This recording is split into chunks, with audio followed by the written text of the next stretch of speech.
예, 오늘 성경 말씀은 요한복음 8장 1절에서 11절입니다. 자, 읽습니다.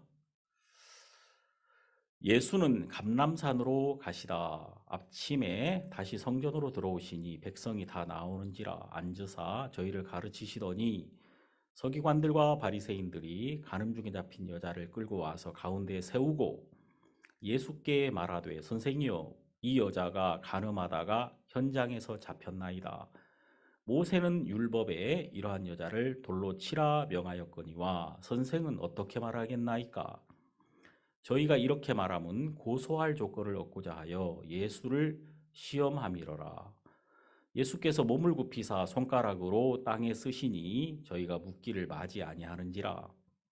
이에 일어나 가라사대 너희 중에 죄 없는 자가 먼저 돌로 치라 하시고 다시 몸을 굽히사 손가락으로 땅에 쓰시니 저희가 이 말씀을 듣고 양심의 가책을 받아 어른으로 시작하여 젊은이까지 하나씩 하나씩 나가고 오직 예수와 그 가운데 섰는 여자만 남았더라. 예수께서 일어나사 여자 외에 아무도 없는 것을 보시고 이르시되 여자여 너를 고소하던 그들이 어디 있느냐? 너를 정죄한 자가 없느냐? 대답하되 주여 없나이다. 예수께서 가라사대 나도 너를 정죄하지 아니하노니 가서 다시는 죄를 범치 말라 하시니라. 11절까지 읽었습니다. 이제 요한복음 8장 이 말씀이 하나님께서 이번 주에 우리에게 주시는 말씀이다. 그런 마음이 들어서 제가 이 말씀을 열었습니다. 이제 여러분 여기서 예수와 그 가운데 섰는 여자만 남았더라. 이 말씀이 제 마음속에 자꾸 이렇게 그 말씀이 커지는 거예요. 그러면서 아, 예수와 나, 예수와 한 사람, 그리고 이게 고린도후서 12장에 그 바울이 말한 그리스도 안에 있는 한 사람이라는 그런 마음이 막 밀려오더라고요. 제 마음에. 아, 그리스도 안에 있는 한 사람, 예수와 그 가운데 있는 한 사람, 예수와 이 여자 한 사람. 이제 이 여자가 정말 가장 놀라운 복을 받은 이유는 그리스도 안에 있는 한 사람을 이 여자가 보았기 때문입니다. 이 말씀 안에 있는 사람은 이 세상에서 가장 복된 사람이다. 그런 마음이 막 마음에 들더라고요. 여러분, 우리에게 정말 중요한 것은 무엇입니까? 제가 이제 그 미국에 있는 뭐 큰 부흥의 역사 그러면서 요즘 막 떠들썩하고 막 사람들이 비행기를 타고 막 그 도시에 가서 그 애슈벨이라는 대학의 채플룸에 들어가고자 하고 막 1박 2일씩 기다려서 막 거기 들어가 보려고 하고 막 그런다고 하더라고요. 근데 이제 정작 거기에 메시지는 없다 그 말이에요. 거기 막 사람들이 막 기도하고 울부짖고 주여 주여 막 찾고 막 그렇게 하긴 하지만 거기에 그들을 향한 정확한 그 하나님의 메시지, 이 메시지는 없더라는 것입니다. 그럼 이제 다른 모든 종교적인 것은 갖춰져 있지만 이 말씀이 없는 것이라면 아무것도 없는 거나 마찬가지란 말이에요. 근데 참 놀라운 게 성경에는 아무것도 없는데 말씀 하나가 있었어요. 빛이 있으라. 아무것도 없는데 말씀 하나만 있으니까 그 말씀 하나 때문에 모든 것이 있더라고요.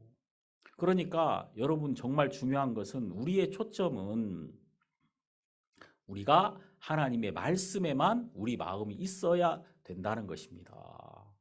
제가 이제 이렇게 교회를 시작하면서 하나님이 제 마음속에 주신 마음이 있어요. 그게 뭐냐면 기도하는 내 집에서 내가 너를 즐겁게 할 것이다. 그 기도하는 내 집, 그 My House of Prayer, 그 My House라는 게 내 마음에 이렇게 확 들어오더라고요. 그래, 이 교회는 예수님이 내 집이라고 했다. 내 집. 그럼 집은 가족이 있는 곳이잖아요. 그럼 이제 이 가족은 연약하고 부족한 자라도 능히 품어주고 거기서 위로받을 수 있는 데고, 또 어떤 사람의 약함도 그걸 판단하거나 그걸 비난하지 않고 오히려 그것이 사랑을 쏟을 수 있는 대상이 되는 거 아니겠습니까? 그게 이제 집인데, 예수님이 왜 내 집을 장사하는 집을 만들었느냐? 이 장사하는 집은 이제 경쟁해야 되고 비교해야 되고 내가 다른 사람보다 더 앞서가야 되고 또 거기서 무엇인가 막 획득해야 되고 자랑해야 되고 이제 나를 세워야 되고, 이제 이게 장사하는 집이더라고요. 근데 이제 제가 이 하나님의 교회 안에서 내가 장사하는 사람처럼 인생을 살아왔구나, 이제 그런 마음이 저에게 굉장히 많이 들었어요. 그래서 하나님이 우리에게 이 기도하는 내 집, 정말 이 우리가 그리스도가 우리를 사랑하신 것처럼 우리가 사랑할 수 있고, 그러려면은 우리 마음속에 먼저 가장 중요한 것은 정말 예수님이 나를 얼마나 사랑하셨는가, 이것을 발견하는 것이 가장 중요하더라고요. 예수님이 정말 이렇게까지 나를 사랑하셨구나. 그래서 성경을 열기만 하면은 이 성경 속에서 예수님이 그 한 사람을 찾아가셨다는 것, 그게 자꾸 이제 보이는 거죠. 예? 예수님이 그 구레네 사람 시몬 한 사람과 동행하시고, 예수님이 38년 된 병자 한 사람 앞에 서셨고, 예수님이 이 간음족에 잡힌 여인, 이 여자와 개인적으로 이렇게 만나기를 기뻐하셨다. 원래 이제 여러분, 사람이 이렇게 막 높아지고 막 뭔가 이렇게 대단한 사람이 되면은 한 사람을 만나는 것을 좀 꺼려하죠. 한 사람을 만나는 것을. 근데 예수님은 이 땅에 오셔가지고 이렇게 한 사람을 만나시더라고요. 그래서 내가 예수님과 개인적으로 만난 경험이 있는 사람은 딱 마음속에 이런 마음이, 그리스도 안에 있는 한 사람을 발견하게 되는 거예요. 이게 고린도후서 12장에 나와 있는 바울의 고백이거든요. 내가 그리스도 안에 있는 한 사람을 아노니 그랬거든요. 그럼 이제 자기 자신을 그렇게 표현하고 있는 거예요. 그가 그리스도와 개인적인 만남을 가진 적이 있다. 사울아, 사울아, 이렇게 자기 이름을 부르신 적이 있는 거예요. 나를 개인적으로 그리스도께서 아시고 나를 부르시더라. 근데 우리가 어디서 이 그리스도와 딱 만나느냐 하면, 우리가 정말 아무런 소망이 없는 자리에서 나에게 오신 그리스도를 우린 만날 수 있는 겁니다. 이렇게 만나야 되거든요, 예수님을. 이렇게 만나야 돼요, 정말. 그래서 제가 오늘 이제 이런 부분에 대한 이야기를 여러분들이 좀 하고 싶습니다. 여러분, 이제 우리의 성경을 보면 참 놀라운 게, 이 예수님은 정말 우리를 받으셨구나. 이 여자가 지금 요한복음 8장에 있는 이 여자를 보세요. 이 여자가 모든 사람에게 버림받아서 누구에게 갔습니까? 예수님에게 간 거잖아. 이게 참 신기한 일 아닙니까? 모든 사람에게 버려져 가지고 결국 이 여자가 간 곳이 예수님이 있는 그곳이더라고요. 예수님은 이 여자를 받으셨습니다. 자, 여러분, 바다가 왜 바다인 줄 아십니까? 다 받는다 그래서 바다예요. 아셨어요? 이 실제예요. 이거 제가 뭐 그냥 즉흥적으로 만든 얘기가 아니라, 왜 이 바다가 바다냐면은 모든 강물은 흘러 가지고 어디로 갑니까? 다 바다로 가잖아요. 뭐 모든 물들은 다 흘러 가지고 바다로 가서, 이 바다는 다 바다. 예? 바다는 모든 것을 온전히 다 받아들이고 바다 안에서 다 섞이거든요, 모든 게. 그 바다 안에서 다 섞인단 말입니다. 근데 이제 예수님은 결국은 우리의 최종 목적지예요, 예수님이. 예수님을 만나야 온전히 이루어지는 거예요. 우린 거기서 안식하며 거기서 우리가 참된 평안을 누릴 수 있는 것입니다. 근데 여기 이제 이 여자가 다 버려져 가지고 결국은 예수님 앞으로 가더라 그 말입니다. 자, 여러분 이제 이 여자의 인생은 딱 두 파트로 나눠져요. 예수 밖에 있을 때와 예수 안에 있을 때. 이걸로 딱 나눠지거든요. 제가 이제 이번 주에 우리 새벽에 갈라디아서 성경 공부를 하고 있잖아요. 갈라디아서 3장을 하는데 보통 한 장을 가지고 이제 이틀씩 하거든요. 근데 3장을 넘어갈 수가 없더라고요. 왜냐면 3장이 진짜 와 진짜 구구절절이 완전히 보배야 보배. 이 갈라디아 3장이 정말 이 정말 이 보물함이라고 말해도 과언이 아닐 정도로 너무 놀랍고 또 이제 제가 정말 놀라운 건 뭐냐면은 그 말씀을 이렇게 보는데 만일 갈라디아서 3장이 없었다면 만일 바울이 하나님의 마음을 알고 우리에게 이렇게 말씀으로 비춰지지 않았다면은 우리가 무슨 재주로 이런 사실을 발견할 수가 있었겠는가? 절대 우리는 발견할 수 없었을 거다. 그런 마음이 막 들더라고요. 근데 거기 이제 갈라디아 3장에 이런 말씀이 있어요. 3장에 보면은 갈라디아서 3장 23절에 믿음이 오기 전에 우리가 율법 아래 매인 바 되고 계시될 믿음의 때까지 갇혔느니라. 갈라디아 3장을 읽어보면 이게 꼭 요한복음 8장에 있는 것 같은 착각이 느껴지더라고요. 믿음이 오기 전에 우리는 율법 아래 매인 바 되고 계시될 믿음의 때까지 갇혔느니라. 여기 보면 갇혔다 그런 말이 나오죠. 근데 갈라디아 3장 22절에도 똑같이 나옵니다. 갈라디아서 3장 22절 바로 그 앞절을 보면 그러나 성경이 모든 것을 죄 아래 가두었으니 이는 예수 그리스도를 믿음으로 말미암은 약속을 믿는 자들에게 주려 함이니라. 그러니까 이 성경이 모든 것을 죄 아래 가두었다 이 말입니다. 그러니까 우리가 이 성경을 열게 되면은 갇혀 있는 우리를 보게 되는 거예요. 이 세상에 갇혀 있고 죄에 갇혀 있고 또 여러 가지 우리가 할 수 없는 일들에 늘 갇혀 있고 묶여 있는 우리를 발견한다 그 말입니다. 근데 왜 우리가 이렇게 갇혀 있느냐 하면은 예수 그리스도를 믿음으로 말미암은 약속을 믿는 자들에게 주려 함이니라. 쉽게 말하면은 예수님을 주시려고 우리를 가두어 놓으셨다 그 말이에요. 그럼 우리가 언제까지 gat혀 있느냐? 그것은 예수님이 오실 때까지 갇혀 있는 거예요. 예수님이 오실 때까지. 그러니까 우리 마음이 이렇게 매어 있잖아요. 뭐 허허 웃어도 빛이 천냥이라고.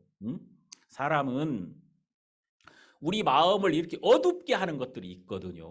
우리가 뭘 생각하면 갑자기 우리 마음이 막 어두워지고 힘들어지고 그렇잖아요. 근데 왜 이렇게 사람이 갇히고 묶여 있느냐? 그것은 예수님이 없기 때문에 그 사람이 갇혀 있고 묶여 있는 거예요.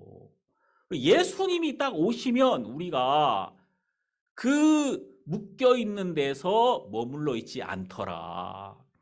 그럼 이제 하나님이 우리를 이렇게 죄 아래 가두어 두시는 이유는 우리를 예수님에게 보내려고 예수님을 주시려고 이렇게 했다 그 말입니다. 그래서 이제 여기 3장 23절에는 믿음이 오기 전에 우리가 율법 아래 매인 바 되고 계시될 믿음의 때까지 갇혔느니라. 자, 그 다음에 3장 25절 믿음이 온 후로는 우리가 몽학선생 아래 있지 아니하도다. 자, 여기 이 성경이 너무 놀라운 게 이 성경은 정확하게 믿음이 오기 전에는 23절, 25절 믿음이 온 후로는 이렇게 딱 나눠지더라고요. 믿음이 오기 전에는 우리가 갇혔느니라. 그렇다면 25절 믿음이 온 후로는 몽학선생 아래 있지 아니하도다. 그럼 어떻게 됐느냐? 26절 너희가 다 믿음으로 말미암아 그리스도 예수 안에서 하나님의 아들이 되었으니. 자, 여러분 여기서 아들이 되었다는 것은 바로 하나님의 상속자가 되었다는 것, 아버지의 상속자가 되었다는 것이고 모든 것을 가진 자가 되었다는 것이고 진정한 자유자가 되었다 그 말입니다. 이 진정한 자유자가 되었다. 그래서 이제 이 성경에는 갈라디아서 5장 1절에 보면은 그리스도께서 우리로 자유케 하려고 자유를 주셨으니 라고 이렇게 이야기하고 있는 거예요. 온전한 자유를 주셨다. 어디에도 매이지 않게 하셨다는 겁니다. 어디에도 묶이지 않게 하셨다. 그러니까 이제 여러분, 사람들이 문제가 뭔지 아십니까? 여러분, 정말 많은 사람들은 열심히 하나님을 찾는데 다시 항상 원점으로 돌아오는 겁니다. 다시 항상. 열심히 하나님을 찾아요. 근데 그 사람이 결과는 있잖아요. 항상 원점에 있어요. 이 신앙의 뭐 위대한 위인들, 그런 분들이 정말 하나님을 믿고 열심히 뭔가를 했어요. 근데 끝을 한번 읽어봐요. 끝을. 참 제가 이제 어느 분 정말 유명한 목사님인데 복음도 알고 복음도 잘 설명합니다.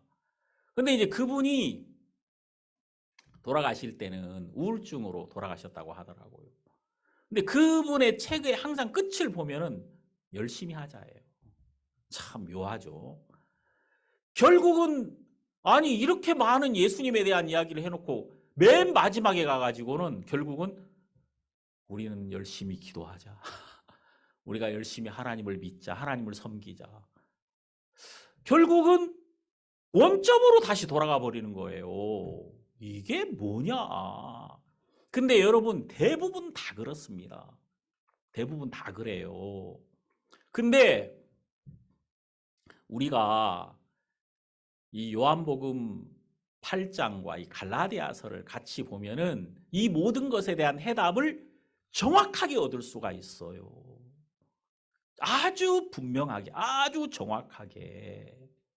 그러니까 여러분 신앙이라는 것은 우리가 뭔가 열심히 하는 것이 아니라 예수 안에 있는 나를 발견하는 것이거든요. 다시 말해서 in Christ, 그리스도 안에 있다. 이 그리스도 안에 있는 나를 발견하는 거예요. 그리스도 안에 있는 한 사람, 그 그리스도 안에 있는 한 사람을 발견하는 것이 바로 이게 가장 신앙의 핵심. 바울도 그러잖아요. 고린도서 마지막에 그리스도 안에 있는 한 사람을 그가 이야기하더라 그 말입니다. 예. 자, 이제 여러분 믿음이 오기 전에 우리는 항상 우리가 해야만 했습니다. 우리가 해야만 했는데 할 수 없거든요. 그러니까 갇히지. 예? 우리가 어떤 소원이 있어요. 근데 열심히 하려고 그러는데 안 돼, 항상. 거기까지 못 미쳐. 그러니까 갇힌단 말이에요. 이렇게 우리는 항상 그냥 우리 자신을 기대하다가 그 기대에 우리가 충족되지 못해서 스스로 낙심하고 스스로 주저앉는 그냥 이런 삶을 모든 사람은 그냥 사는 거예요, 평생. 뭔가 항상 바라는 거죠. 뭔가 이렇게 됐으면 좋겠다 하다가 그게 안 될 때 또 안 돼 버리는 거예요. 그러다가 이제 이걸 못하게 하면 그 사람에 대한 막 원망이 생기고 불평이 생기고 막 그렇잖아요. 사실 이제 제가 그런 마음이 들었어요.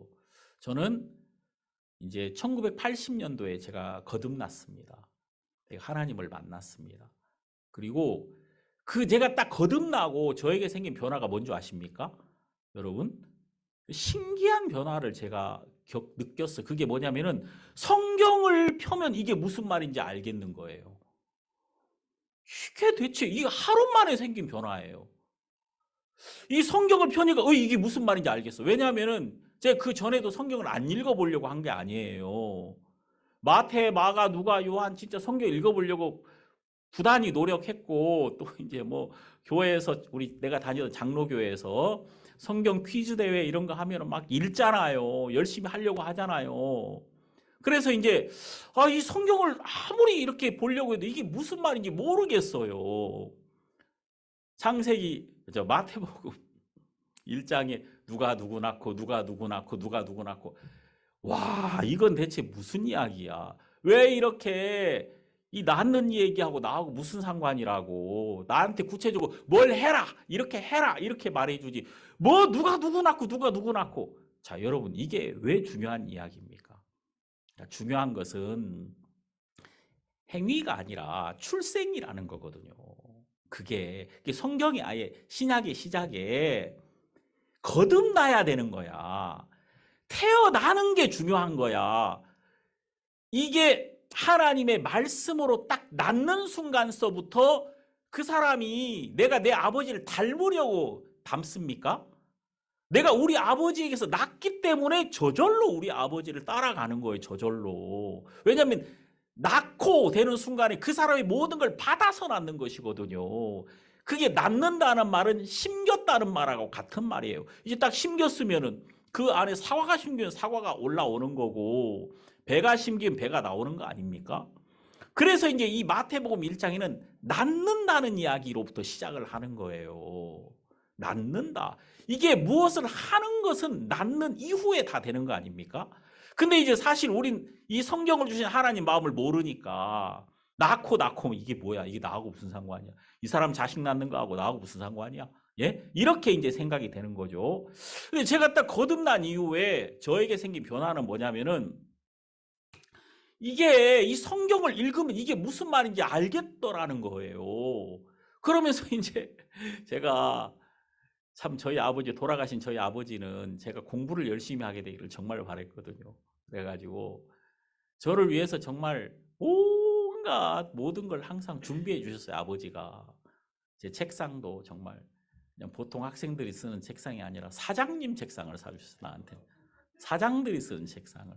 큰 책상을 사주고.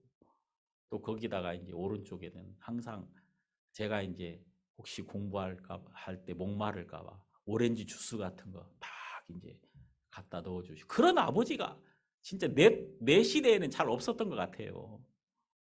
제가 졸지 말라고 방에 불을 안 떼주시고. 졸잖아요. 따뜻한 방에 있으면은 불을 안 떼주시고 이제.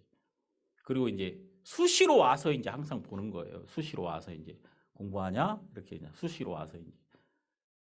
근데 이제 제가 구원을 받고 성경이 그렇게 읽고 싶은 거예요. 성경이. 그래가지고 이 성경을 이렇게 딱 보고 있으면 우리 아버지가 오셔가지고 왜 성경을 읽냐 공부하지 이제 그러셔요.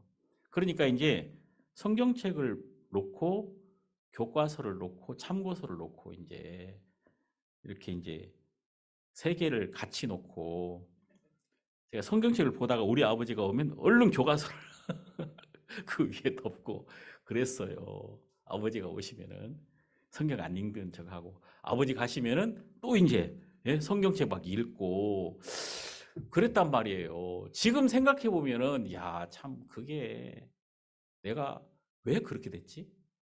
왜 그렇게 됐을까요? 여러분 성경을 아버지 몰래 막 숨어서 막 보는 그런 참 훌륭한 사람 본 적 있습니까? 죄송합니다. 제가 이제 이게 이 성경책을 이렇게 보고 싶은 거예요. 그래가지고 이걸 막 이제 이 성경을 진짜 붙들고 살았던 것 같아요. 그러면은 저에게 그런 마음을 주신 분이 누구냐는 거예요. 하나님이 이 하나님의 영으로 말미암아 제가 하나님 말씀 안으로 들어갈 수 있도록 저를 이끌어 주시더라 그 말입니다. 그래서 이제 이 말씀을 대할 때 어떤 마음이 드냐면은 진짜 어떤 이 세상에 있는 내가 아니라 그리스도 안에 있는 한 사람이 보이는 겁니다. 그러니까 그리스도 안에 있는 나니까 뭐 밖에 비바람이 불면 어떻습니까? 그게 오히려 더 좋은 거지. 제가 아는 어떤 형제는 빗소리를 그렇게 좋아해요. 그 빗소리를 너무 좋대요. 비가 오면은 그 창문에 비가 탁탁탁탁탁 부딪히는 소리 있잖아요. 그 소리가 정말 어떤 수면제보다 더 달콤하다 하더라고요. 자기를 너무 행복하게 해준대요. 예? 그래가지고 이제 진짜 요즘 유튜브 같은 데 보니까 빗소리 이렇게 이제 그거 엄청나게 많대요. 빗소리만 막 계속 그걸로 막 조회수 올리는 거죠. 야, 그거 별거 아닌데. 근데 이제 그 빗소리가 사람 마음을 굉장히 이제 안정되게 해주고 평안하게 해주는 거죠. 비가 아무리 와도 그게 내 살갗에는 안 부딪히니까. 그게 내 살갗에 부딪힌다면 빗소리가 뭐가 좋겠어요. 근데 그 비가 와도 그것이 나에게 부딪히진 않죠. 왜냐하면 내가 유리창 안에 있으니까. 그런 것처럼 여러분 그리스도 안에 내가 머물러 있다 그 말입니다. 그러니까 그 그리스도 안에 있는 나를 발견하는 순간에 나는 무엇을 해야 되는 사람인가를 발견하게 되는 거예요. 내가 어디로 가야 될 것인가가 보이는 거예요. 그리고 내가 안전하다는 것, 또 이 안에서 이분이 나를 온전하게 가장 복되고 아름다운 길로 나를 이끌어 가실 것이라는 것에 대한 소망이 생기니까 내 마음속에 원망이나 불평이나 이런 마음들이 사라지고 사람에 대한 미움이 사라지는 것이죠. 내 마음속에.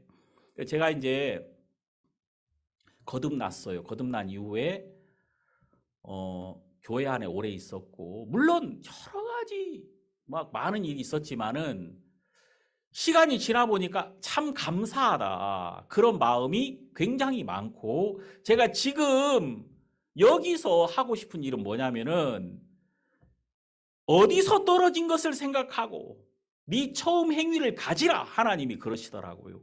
그래서 제 영혼이 하나님과 더불어 가장 평안했던 곳, 내 인생을 이 복음 앞에 다 던져도 정말 항상 마음에 기쁘고 행복한 마음만 있었던 그 지점으로 가고 싶은 거예요. 우리가 그 지점으로 가는 것이 뭐가 어렵느냐. 왜냐하면 왔던 길이기 때문에 찾아갈 수 있거든요. 그 말 이해 가시죠? 왔던 길이기 때문에 찾아갈 수 있단 말입니다. 그래서 이제 지금이 바로 내가 있는 그 지점이다.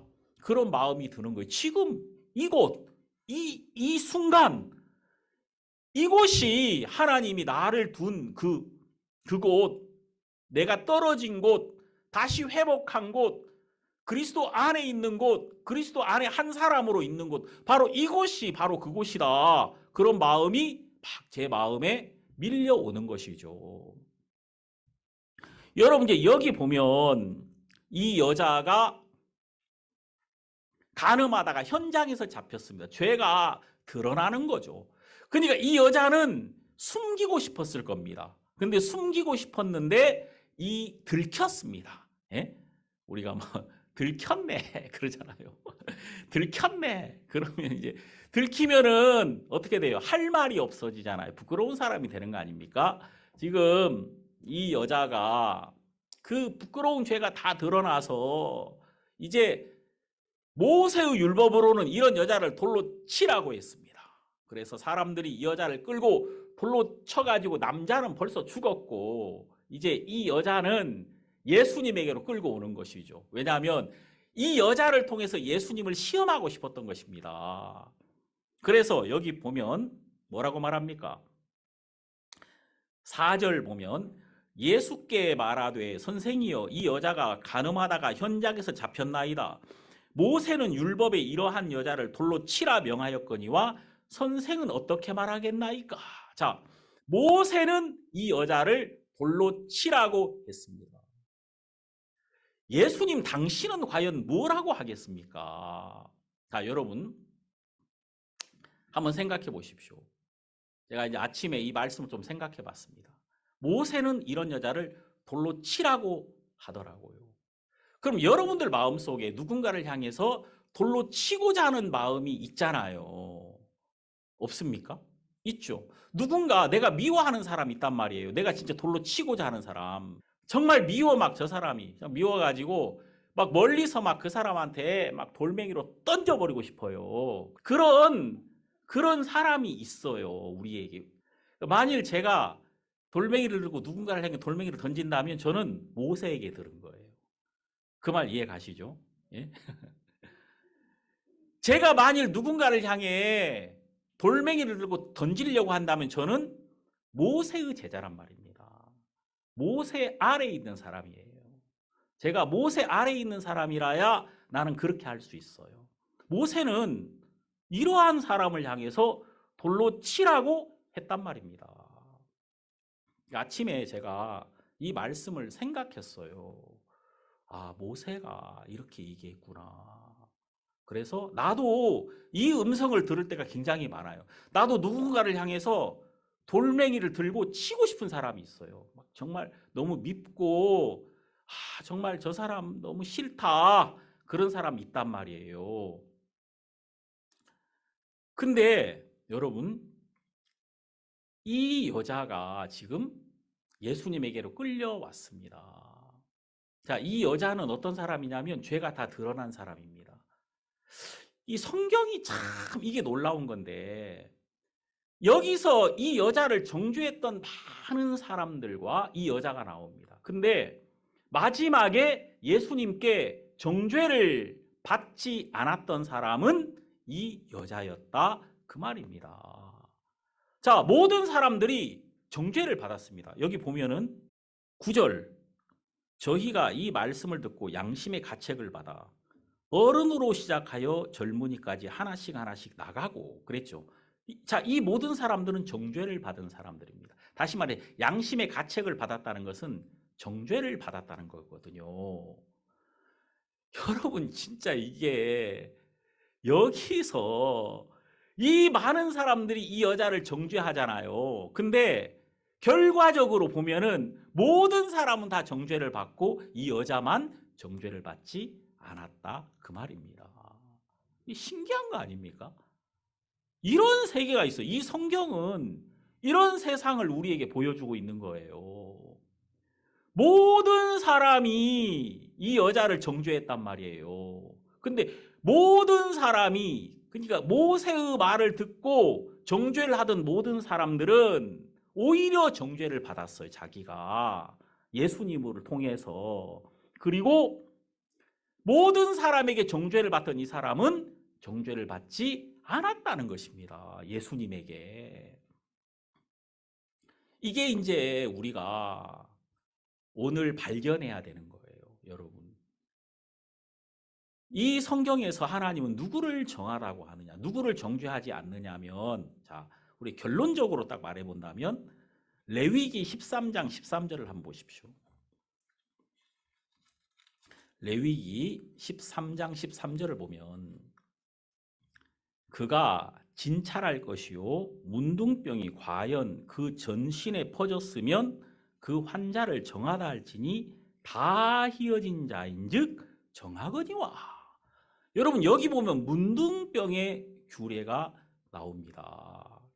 근데 여러분 여기서 이 문둥병의 규례에서 누가 정한 자로 여김을 받느냐. 정하다 이 말은 깨끗하다 그 말입니다. 예? 완치 판정을 받는 거예요. 완치 판정. 실제로 이제 문둥병이 다 나은 사람도 제사장에게 가서 이 완치 판정을 받아야 합니다. 이게 참 놀라운 게 사람이 내가 나를 정하다고 할 수는 없어요. 절대. 예? 난 이제 다 나았어. 이건 아니에요. 예? 이거는 바른 말이 아니란 말이에요. 의사가 나한테 정하다고 해야지 그때 괜찮은 거예요. 예? 저도 제가 몸이 좀 이렇게 아팠어요. 몸이 제가 뭐 여기 한국에 나왔을 때도 몸이 많이 안 좋았고 그리고 막 제가 병원에 벌써 몇 번이나 입원했다 했다 퇴원했다 입퇴원을 진짜 몇 번이나 반복했거든요.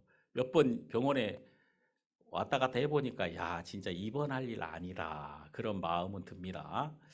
근데 이제 내가 항상 이제 입원할 때 제 아내가 저한테 어때? 물어보면 나는 항상 괜찮아 내가 이렇게 말하거든요. 괜찮아. 제가 이제 수면 무호흡이 굉장히 심했어요. 자는 도중에. 그러니까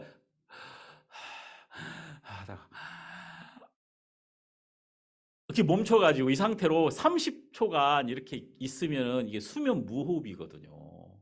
한 20초? 15초만 이렇게 숨을 안 쉬고 있어도 이게 수면 무호흡이거든요.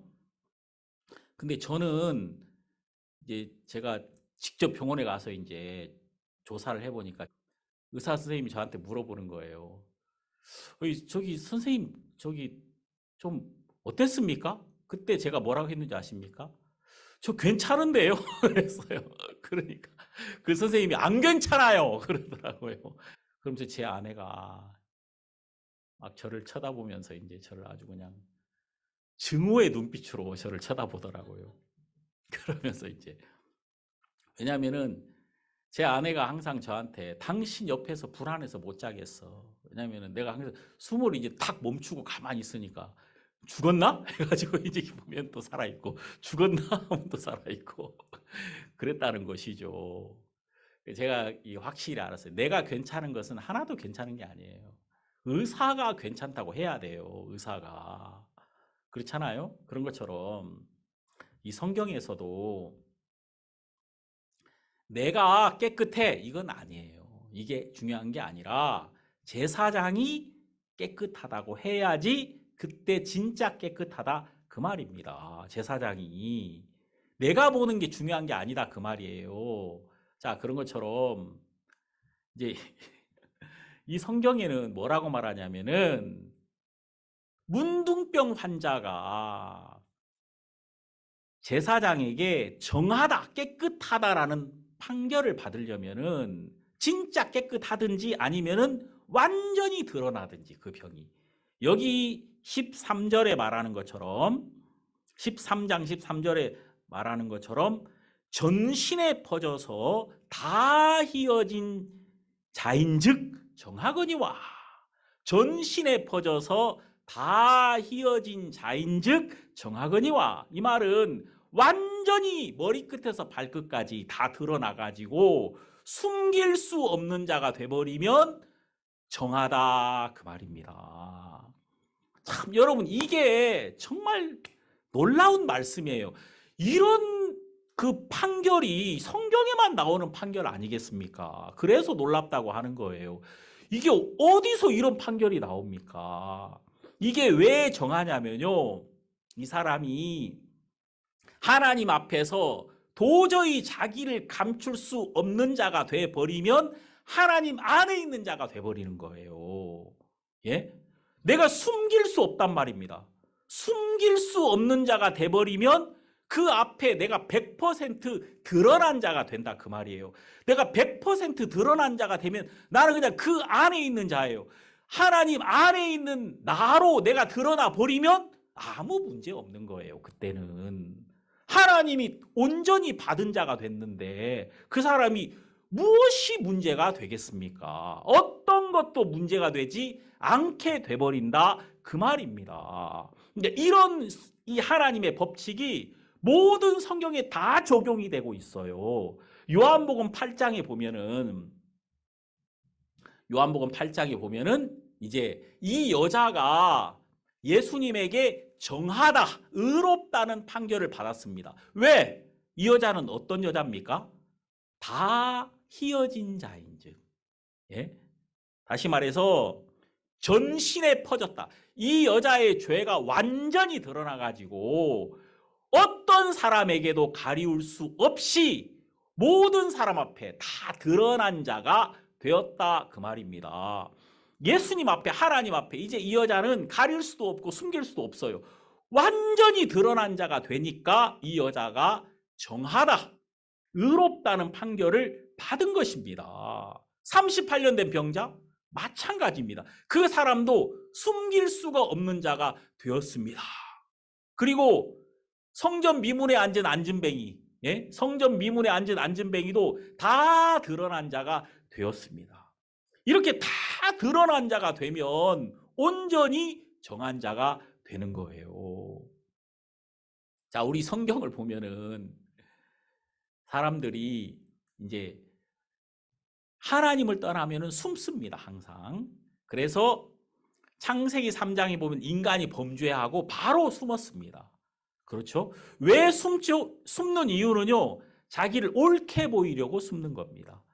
내가 잘못한 것, 내가 범죄한 것, 내가 약한 게 숨겨져야 사람들이 나를 인정해 줄 거 아닙니까? 내가 어떻게 하든지 나를 숨기는 이유는 나를 옳게 보이려고 사람들이 자기를 숨기는 거예요.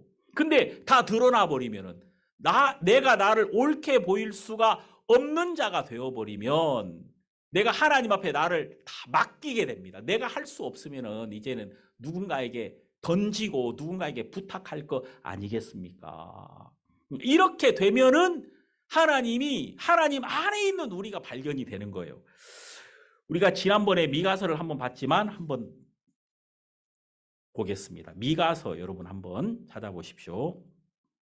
이 미가서라는 성경을 보면은 자, 6장 6절 내가 무엇을 가지고 여호와 앞에 나아가며 높으신 하나님께 경배할까? 내가 번제물 1년 된 송아지를 가지고 그 앞에 나아갈까? 자, 이때는 이 사람이 자기가 하나님을 기쁘시게 할 수 있는 사람이라고 생각을 하고 있습니다. 내가 이렇게 해볼까? 저렇게 해볼까? 그러면서 이제 막 뭔가 발버둥을 치고 있는 모습입니다.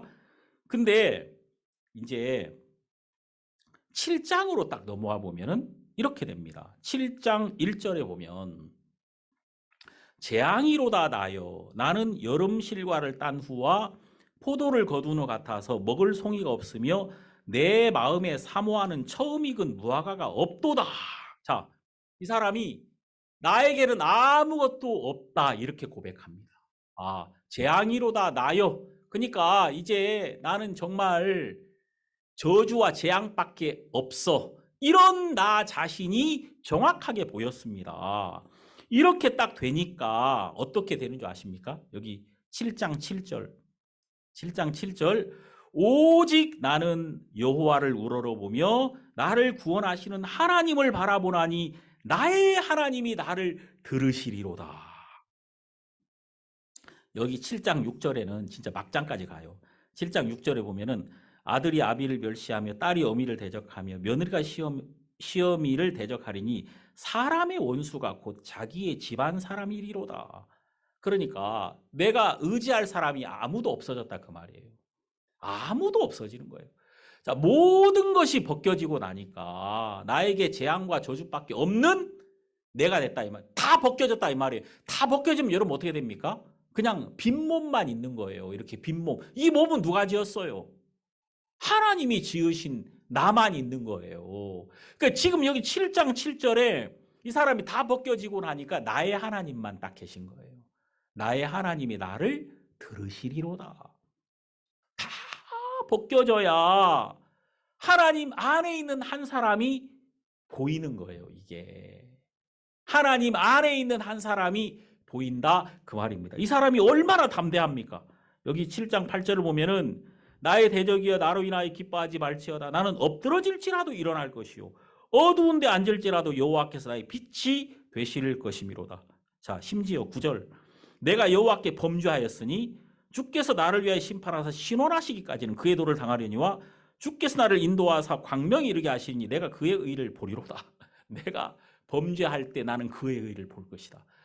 와, 이 사람이 이 담대함, 이 담력, 이 용기, 이 힘, 이것은 하나님으로부터 이 사람에게 온 것입니다. 예? 그러니까 여러분 사람이 있잖아요. 이렇게 다 벗겨지고 다 드러나면 우리는 하나님과 탁 만나게 돼 있다 그 말이에요. 그래서 하나님이 왜 율법을 주셨느냐? 율법을 주신 이유는 우리를 드러내려고 주신 겁니다. 그래서 율법을 거울이라고 하는 거예요. 거울이 다 나를 드러내주는 거잖아요. 내 얼굴에 뭐가 묻었는지 보게 해주고 알려주는 것이 바로 율법의 역할이다 그 말이에요. 나를 다 드러내고 내가 아무런 소망이 없다는 것, 나에게 죄밖에 없다는 사실을 알려주는 것이 바로 율법이다. 그래서 로마서 5장 20절은 율법이 가입한 것은 범죄를 더하게 하려 함이라. 그러나 죄가 더한 곳에 은혜가 더욱 넘쳤나니 이렇게 말을 하고 있는 거죠. 그러니까 이걸 한마디로 표현하면은 큰 통에 말입니다. 물이 담겨 있습니다. 물이. 이 물을 은혜라고 해봅시다. 자, 하나님이 내 안에 은혜를 담아두셨어요. 근데 이 은혜를 사람들이 못 본다 이 말입니다. 은혜를 못 느껴요. 그래서 이제 큰 돌멩이를 하나 그 통 안에 집어 넣었습니다. 그러면은 물이 바깥으로 넘쳐 흐르겠죠. 예? 율법은 이 돌멩이와 같습니다. 그래서 하나님이 율법이라는 무거운 것으로 우리 마음을 꽉 눌러가지고 우리가 잃어버렸던 은혜를 발견하게 했다는 것입니다. 은혜를 넘치게, 예? 은혜를 발견하게 그렇게 하나님이 하신 거예요. 그러니까 지금 이 여자, 간음족에 잡힌 이 여자는 율법으로 말미암아 딱 잡혀가지고 율법에 잡혀가지고 이 여자의 죄가 다 드러났습니다. 이제는 완전히 희어진 자가 된 거예요. 머리끝에서 발끝까지 이 여자가 감출 것이 없는 자가 되어버렸습니다. 그래서 예수님 앞에 딱 이렇게 서 있는 거예요. 모세는 이러한 여자를 돌로 치라 명하였거니와 선생은 무엇이라 하겠나이까? 예수님이 이 질문을 딱 받잖아요. 그러니까 지금 사람들은 이 여자를 끌고 와가지고 어떡하든지 예수님을 꼬투리 잡아가지고 이 예수님을 공경에 빠뜨리고 예수님을 정말 가장 그 어려움 속에 밀어 넣어서 치명타를 날리고 싶었다 그 말입니다. 예수님에게. 참 놀라운 것은 예수님 이렇게 무수히 많은 사람들에게 공격을 받고 있었는데 예수님은 이런 순간에 그분이 공격을 받는 모든 순간에도 예수님의 마음은 이 여자를 살리고자 하는 한 가지 마음밖에 없었다는 것입니다. 그러니까 예수님은요, 그분이 공격을 받는데 그분이 거기서 빠져나가려고 하지 않고 그분이 받는 이 모든 공격 속에서 이 여자를 살리려는 마음을 가지신 유일한 분이시더라고요. 보통 이러한 여자면 어떻게 이제까지 평소에 잘 알던 사람도 도망갈 거 아닙니까? 그 옆에서. 안 그렇습니까? 평소에 이 여자하고 친분이 있던 사람도 너 저 여자 알아? 그럼 아이고 나 몰라. 전 저런 여자 몰라 하면 도망갈 거 아니에요. 다 그렇죠. 모든 사람에게 버림받은 이 여자를 예수님이 어떻게 하면 살릴 것인지 그 생각만 예수님이 하고 계시더라. 자, 여기 요한복음 8장으로 넘어오면은 예수님이 어떻게 하셨습니까? 자, 갑자기 땅바닥에 글을 쓰셨습니다. 여기 요한복음 8장 6절에 저희가 이렇게 말하면 고소할 조건을 얻고자 하여 예수를 시험함이러라. 예수께서 몸을 굽히사 손가락으로 땅에 쓰시니, 자, 예수님이 땅바닥에 손가락으로 글을 쓰셨습니다. 어떤 사람들은 예수님이 갑자기 막 당황스러운 질문을 받아가지고 마음을 안정시키기 위해서 이제 땅바닥에 글을 썼다. 뭐 그런 얘기를 진짜 그렇게 설교하는 사람도 있더라고요. 와, 정말 대단한 인간의 지혜입니다. 여러분, 예수님이 땅바닥에 글을 쓰신 이유는 당황해서 혹은 이제 심정의 어떤 여유를 찾기 위해서 땅바닥에 글을 쓴 게 아니라 왜 쓰셨느냐? 지금 예수님은 이 여자를 정말 살리고 싶었습니다. 그래서 이 여자를 살리려면요, 법이 바뀌어야 되거든요. 이 여자는 정확하게 모세의 율법에 돌로 치라 명하는 판결이 이미 나와 있습니다. 이런 여자는 돌에 맞아 죽어야 됩니다. 그러면은 이 여자를 살리려면은 다른 법이 와야 된다 그 말입니다. 여러분도 알다시피 이 율법은 두 개의 돌판에 하나님이 직접 손가락으로 두 번 글을 쓰신 겁니다. 두 개의 돌판에 두 번 하나님이 손가락으로 글을 써서 법을 세운 거죠. 그래서 이제 예수님이 땅바닥에 글을 쓰셨던 거예요. 하나님이신 그분이 법을 바꾸시려면은 땅바닥에 글을 쓰셔야만 했다. 자, 쓰셨습니다. 그리고 7절 저희가 묻기를 맞이 아니하는지라 이에 일어나 가라사대 너희 중에 죄 없는 자가 먼저 돌로 치라. 자, 너희 중에 죄 없는 자가 돌로 치라고 말씀하셨습니다. 자, 이때 그리고 8절 다시 몸을 굽히사 손가락으로 땅에 쓰시니 9절 저희가 이 말씀을 듣고 양심의 가책을 받아 어른으로 시작하여 젊은이까지 하나씩 하나씩 나가고 오직 예수와 그 가운데 섰는 여자만 남았더라. 자, 여러분 예수님이 하신 이 말씀 한마디 있잖아요. 너희 중에 죄 없는 자가 돌로 치라 이렇게 말씀했을 때 이제 정말 놀라운 것은 이 한 말씀이 이 여자를 정죄하던 모든 사람들의 마음에 자기를 정죄하는 마음을 가지게 만들어 버렸다는 것입니다. 완전히 뒤바뀐 것이죠. 이게 이 한 말씀으로 이 바람이 갑자기 역풍이 불기 시작하는 거예요. 이 여자를 향해 불어 닥치는 광풍이 예수 그리스도의 한마디로 갑자기 멈춰 버렸다 그 말이에요. 모든 사람들이 예수님이 하신 그 말을 듣고 이제 그 여자를 정죄하던 그 여자를 치려고 했던 그 돌멩이를 다 손에서 떨어뜨리고 오히려 자기 양심의 정죄를 받아가지고 다 그 자리를 떠나게 되더라는 것입니다. 예수 그리스도가 2번 땅바닥에 딱 글을 쓰셨을 때 예수님이 새로운 법을 딱 쓰셨을 때 갑자기 모든 게 달라진 거예요. 자, 왜 그랬습니까? 자, 왜 그랬습니까, 여러분? 이제 이것이 성경에서 말하는 새 언약이거든요. 히브리서 제 10장 15절부터 보면 또한 성령이 우리에게 증거하시되 16절 주께서 가라사대 그날 후로는 저희와 세울 언약이 이것이라 하시고 내 법을 저희 마음에 두고 저희 생각에 기록하리라. 자, 여러분 이제 첫 번째 율법은 돌판에 기록됐습니다. 그런데 두 번째 법은 새 언약인데 이 새 언약은 어디에 기록하냐면 저희의 마음과 저희의 생각에 기록했다는 것입니다. 자, 그러니까 예수님이 지금 땅바닥에 글을 쓰셨잖아요. 이 땅, 이 흙은 바로 어디냐면 바로 인간의 마음이다 그 말이에요. 이 흙은 바로 인간이란 말입니다. 그리고 이 흙에 기록을 했다는 것은 우리 인간의 마음에, 우리 인간에게 예수 그리스도께서 직접 새로운 법을, 새 언약을 기록했다는 것이죠.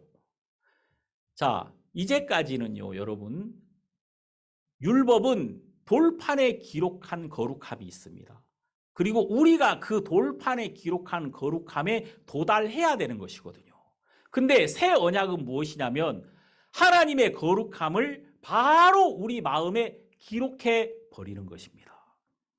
자, 예수 그리스도로 말미암아 예수 안에 있는 의로움과 예수 안에 있는 거룩함이 예수 그리스도 그 한 분이 우리 마음 안으로 들어오심으로 말미암아 그리스도의 의로움과 그리스도의 거룩함이 바로 우리 마음판에 기록되는 이런 완전히 새로운 언약이다 그 말입니다. 그래서 여러분 여기에 내가 내 법을 저희 마음에 두고 저희 생각에 기록하리라. 그 다음에 17절 저희 죄와 저희 불법을 내가 다시 기억지 아니하리라 하셨으니 아마 예수님이 이 바닥에 기록한 이 글씨가 이 글씨였다고 보입니다. 내가 저희 죄와 저희 불법을 다시 기억지 아니하리라. 내가 내 법을 저희 마음에 두고 저희 생각에 기록하리라 하신 후에 또 저희 죄와 저희 불법을 내가 다시 기억지 아니하리라. 자, 이제 예수 그리스도께서 새 언약을 근거로 우리에게 말씀하고 계시는데 바로 그것이 뭐냐면요.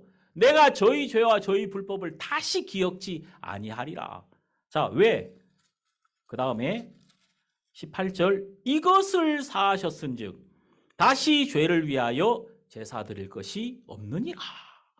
자, 그리스도께서 그분의 보배로운 피를 다 이 땅에 쏟아버리셨습니다. 그래서 이제 그분이 흘리신 그 피 안에 기록된 그 언약이 있는데, 그것이 뭐냐면은 그분이 그 피를, 그의 생명을 온전히 우리에게 주심으로써 이제 사망의 싹이 지불되었고 죄의 싹인 사망이 지불되었기 때문에 더 이상 우리를 정죄할 수 없으며, 이제 그 핏값이 지불되었을 때 우리를 이끌었던 사단의 세력은 끝이 나버리고 이제 예수 그리스도 안에 있는 우리로 온전히 우리가 새로 시작되었다는 것이거든요. 그래서 이제 우리는 이 그리스도 안에 있다는 사실을 그리스도가 우리에게 증거하고 있는 거예요. 그래서 여러분, 이게 놀라운 게, 이 여자가 가만히 있었잖아요. 그리고 예수님은 새 언약을 이 여자가 서 있는 그 땅바닥에 기록을 했다 그 말이에요. 그러니까 여러분 보십시오. 예수님이 이 여자가 서 있는 땅바닥에 새 언약을 기록했으니까 이 여자는 새 언약 위에 서 있는 첫 번째 여자가 된 것입니다. 이거 정말 놀랍죠. 그러니까 이 여자는 가만히 있었어요, 그냥. 근데 예수님이 그 여자가 서 있는 땅바닥에 새 언약을 기록했다 그 말이에요. 새 언약을. 그럼 이 여자는 그냥 가만히 있었는데 새 언약 위에 서 있는 여자가 되었다 그 말입니다. 그래서 이 예수 그리스도가 세우신 새 언약 안에 있는 이 여자, 예수 그리스도의 새로운 은혜와 또 이 여인을 향한 예수 그리스도의 공로, 이 여인을 향한 예수 그리스도의 사랑 안에 있는 이 여자로 새롭게 시작이 된 거예요. 지금 이 여자가 그 글 위에 서 있는 여자가 됐다 그 말입니다. 그 글 안에 있는 여자, 그 새로운 법의 적용을 받는 첫 번째 여자가 이 여자가 된 거예요. 그러니까 다 물러가 버리는 거죠. 이 법이 딱 완성된 이후에 모든 사람이 다 물러가 버리더라. 자, 그리고 오직 예수와 그 가운데 섰는 여자만 남았더라. 그러니까 예수 안에 있는 한 사람만 있는 거예요. 그리스도 안에 있는 한 사람이 정확하게 나타나게 되었다는 것입니다. 여러분들도 언제 이 자리에 서 있어 본 적이 있는가? 내가 예수와 그 가운데 서 있는다.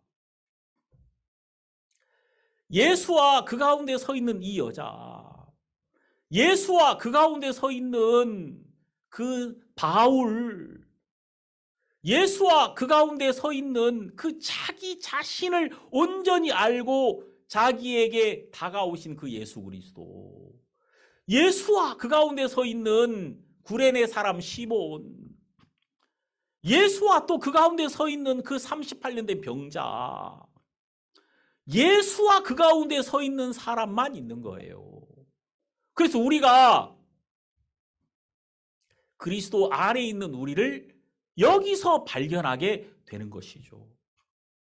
정말 많은 사람들이 왜 계속해서 누군가를 정죄하고 또 정죄를 받고 있습니까? 그것은 그 사람이 예수와 그 가운데 서 있는 이 한 사람의 위치에 있어 본 적이 없기 때문입니다. 그러니까 그 마음에 상처가 아물지가 않는 거예요. 항상 그 마음 속에 어떤 분노와 고통이 마음속에 머물러 있는 것이죠. 저는 이 말씀 안에서 그리스도 안에 있는 한 사람을 봅니다. 그리고 갈라디아서 3장에 있는 것처럼 믿음이 온 후로는 우리가 몽학선생 아래 있지 아니하도다. 이 갈라디아서 3장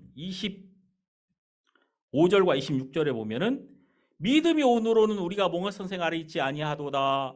너희가 다 믿음으로 말미암아 그리스도 예수 안에서 하나님의 아들이 되었으니 누구든지 그리스도와 합하여 세례를 받은 자는 그리스도로 옷 입었느니라. 자, 이제 그리스도로 옷 입은 자가 되었다 그 말이에요. 그럼 여러분, 그리스도로 옷 입었다. 만일 내가 경찰복을 입었다면 내가 무엇을 하는 사람인지 알겠죠. 이 경찰복 자체가 나를 지켜주잖아요. 누군가가 나를 두려워하게 만들고 도둑놈이 날 보면 도망가고 그렇잖아요. 이게 경찰복 자체가 그런 일을 하게 만들죠. 그리고 경찰복 자체가 내가 함부로 행동하지 못하게 나를 만들어준다 그 말입니다. 그리스도로 옷 입었느니라. 그러면 그리스도와 하나 된 나, 그리스도 안에 있는 나, 그리스도로 옷 입은 나. 이 나는 어떻게 살 수밖에 없습니까? 그리스도를 위하여 살 수밖에 없는 거거든요. 그래서 이 성경에 보면요. 여기 이렇게 말합니다. 여기 요한복음 8장으로 돌아오면 10절에 예수께서 일어나사 여자 외에 아무도 없는 것을 보시고 이르시되 여자여 너를 고소하던 그들이 어디 있느냐? 너를 정죄한 자가 없느냐? 여자여 너를 두렵게 하던 자가 있느냐? 이렇게 묻는 거예요. 여자여 두려움이 있느냐? 여자여 고통이 있느냐? 여자여 너에게 괴로움이 남아 있느냐? 너를 정죄한 자가 있느냐? 두려워할 자가 있느냐? 그때 11절 대답하되 주여 없나이다. 이 주여 없나이다. 주여 없나이다. 제가 자주 이렇게 예수님 앞에서 이런 얘기를 해봅니다. 주여 없나이다. 주님, 저에게는 두려움이 없습니다. 주님, 저에게는 장래에 대한 걱정도 없습니다. 주님, 저는 당신 앞에 온전히 당신 안에 있는 한 사람으로 있습니다. 이렇게 제 마음이 하나님 앞에 고백이 되더라고요. 자, 그러면서 여기 보면은 나도 너를 정죄하지 아니하노니 가서 다시는 죄를 범치 말라 하시니라. 자, 여러분 여기 나도 너를 정죄하지 않겠다는 말과 다시는 죄를 범치 말라 하는 말이 한 덩어리로 묶여 있습니다. 한 덩어리로 이게 묶여 있거든요. 내가 너를 정죄하지 않는다는 말은 너는 이제 그리스도 안에 있다는 말입니다. 정죄 받을 수 없는 것이죠. 그리스도 안에 있으니까. 너는 새 언약 안에 있다는 것입니다. 그러면은 새 언약 안에 있는 사람이 정죄 받을 수 없고 앞으로 다시는 이 사람이 이런 죄에 빠질 수 없다 그 말이에요. 왜? 이제는 이 여자가 새 언약 안에 있고 그리스도 안에 있기 때문에 온전히 이 그리스도가 이 사람을 이끌어 가실 거라는 것입니다.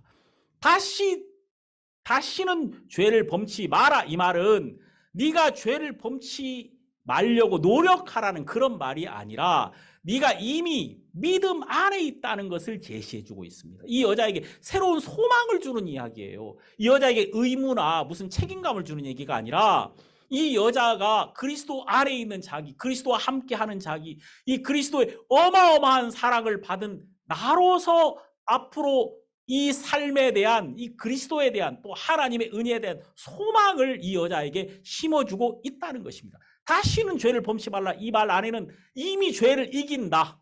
이미 죄와 상관없는 나. 이미 하나님의 자녀가 된다. 예수와 동행하는 나. 이 나에 대한 모든 소망이 아주 넘쳐나는 그런 이야기라고 볼 수 있다 그 말입니다. 그러니까 이게 감사한 이야기죠. 그래서 다시는 정죄하지 않는다는 말과 다시는 죄를 범치 여기 나도 너를 정죄하지 아니한다는 말과 가서 다시는 죄를 범치 말라는 말은 한 덩어리다. 그리스도 안에 있는 새로운 사람을 증거하고 있는 것입니다. 우리가 이제 믿음 안에 있다는 것이 너무 놀랍고 감사합니다. 그리고 이제 하나님께서 우리를 이 정확한 말씀으로 이끌고 계십니다. 예? 여러분 이거 너무 놀랍지 않습니까? 그러니까 사람들이 말이에요. 신앙생활을 어떻게 해야 됩니까? 신앙생활은요. 내가 무엇을 하려고 하는 게 아니에요. 그리스도가 오셨는데 내가 그리스도가 이미 나에게 오셨기 때문에 내가 하려는 순간 이걸 떠나버립니다. 사람이. 이걸 떠나는 거예요. 나에게 이미 그리스도가 오셨다니까요. 그리스도가 이미 오셔서 함께 계신다 이 말이에요. 그래서 여러분 그 요한복음 4장에 나오는 그 여자가 뭘 발견했습니까? 이 여자가 나에게 오신 그리스도를 발견한 거예요. 이분이 이렇게 아니 나는 이분을 아무것도 알지 못하는데 나를 찾아오신 그리스도인데 날 찾아오신 그리스도로 발견이 되는 순간에 내가 이분을 어떻게 떠납니까? 내가 이분을 외면한다고 해서 내가 이분을 떠날 수 있는 것이 아니더라 그 말이에요. 이렇게 나를 찾아와서 나를 온전히 얻으신 분이신데 나를 위해서 십자가에서 그분의 보배로운 피를 다 쏟으신 분이신데 그분 전체를 나에게 주신 이분이신데 내가 이분을 떠나서 어디로 갈 수 있겠느냐. 다시 말해서 이제 우리는요. 한마디로 말해서 우리가 딱 거듭나는 그 순간부터 예배의 시작입니다. 우리 인생 전체가 바로 예배라 그 말이에요. 이제 나는 이 나를 위해 오신 이분만이 있는 거예요. 나에게 이분만이 있고 이분을 섬기는 이 하나로서 나는 넉넉하고 족합니다. 그리고 내가 이분을 섬기는 동안 이분으로 말미암아 모든 것은 은혜로 나에게 주어지는 것일 뿐이다. 그 말입니다. 그래서 로마서 12장에 산제사라는 말이 등장하는 거예요. 산제사로 너희를 드려라. 이런 말이 로마서 12장에 등장하는 것입니다.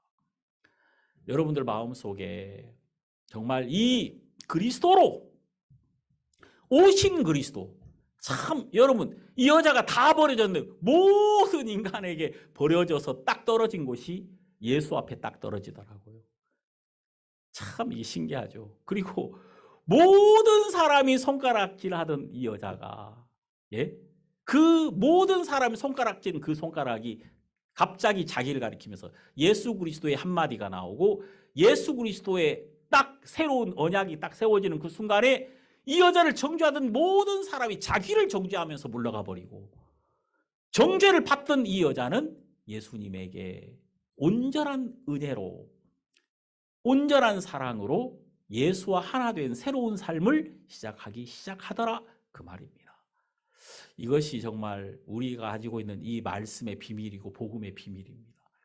그래서 우리가 예수님 안에서 너무 기뻐하는 거예요. 제가 오늘 아침에 요한복음 8장을 딱 읽으면서 요한복음 8장 읽으면서 내 인생에 한 번도 느껴보지 못했던 하나님이 정말 나를 사랑하신다는 것 그리고 그리스도 안에 있는 한 사람인 나를 보게 됩니다.